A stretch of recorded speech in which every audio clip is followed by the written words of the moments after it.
వికారినామ సంవత్సరం చాతుర్మాస్యం బదరికా క్షేత్రంలో మన ఆచార్యులు నిర్వహించేటువంటి శ్రీ అష్టాక్షరి క్షేత్రంలో ఉండడం ఒక గొప్ప విశేషం. ఇక్కడ ఈ 2 నెలల కాలం అంటే సుమారు 54 రోజులు మనం చతుర్వేద హవనయుత శ్రీమద్ అష్టాక్షరి మహామంత్ర కోటి హవన క్రతువును కూడా జరుపుకుంటున్నాం. విశేషించి ఈ హవన ప్రక్రియలో జప, హవన, తర్పణ, అర్చన, తదీయారాధన అనుష్ఠాన క్రమంలో మనకి కార్యక్రమం నిర్వహించబడుతుంది. జపం చేయడానికి అలాగే కార్యక్రమాన్ని నిర్వహించడానికి ఎంతోమంది మహనీయులు ఇక్కడికి చేరుకున్నారు. సుమారు 26 ఒక బృందంగా ఇక్కడికి రావడం జరిగింది.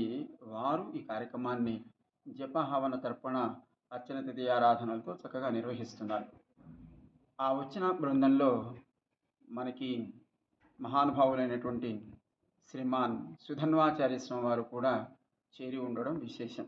వీరు సమాజం బాగుండాలి అని, యజమానులు ఎప్పుడు కూడా సుఖ సంతోషాలతో, ధన ధాన్యాలతో, పుత్రపౌత్ర అభివృద్ధి వారికి ఏర్పడాలి అని ఒక అద్భుతమైన కార్యక్రమాన్ని వారు ఇప్పటికే నిర్వహిస్తున్నారు.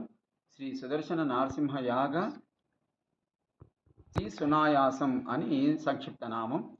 వారు ప్రతి నిత్యము సుదర్శన శతకపారాయణంతో పాటు మాస నక్షత్రం సుదర్శన భగవానుడి నక్షత్రమైనటువంటి చిత్తా ఏర్పడిన రోజు సుదర్శన యాగ కార్యక్రమాన్ని ఆయా సందర్భాల్లో యజమానులు కోరుకున్నట్టుగా వారి వారి గృహాల్లో లేదా ఆలయాల్లో వారు నిర్వహిస్తూ వస్తుండడం విశేషం. అయితే ఈ సంవత్సరం ఈ సమయంలో స్వామి సుదర్శన భగవానుడి యొక్క మాస తిరునక్షత్రం కాదు, స్వామి అవతరించినటువంటి నక్షత్రం చిత్తా నక్షత్రం.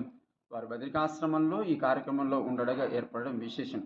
జరుగుతున్నటువంటి చతుర్వేద హవనయుత శ్రీమద్ అష్టాక్షరి మహామంత్ర కోటి హవన క్రతువులో ఈ చిత్తా నక్షత్రం ఏర్పడడం, దాన్ని ఇక్కడే జరుపుకోవాలి అని అనుకోవడం విశేషం. దానికి తగినట్టుగా రేపు రాబోయే చిత్తా నక్షత్రం అంటే 10 ఆగస్టు మనకి జరుగుతున్నటువంటి హవన ప్రక్రియలో పద్మకుండంలో మనకి శ్రీ సుదర్శన నరసింహయాగ కార్యక్రమాన్ని కూడా మనం నిర్వహించుకుంటాం.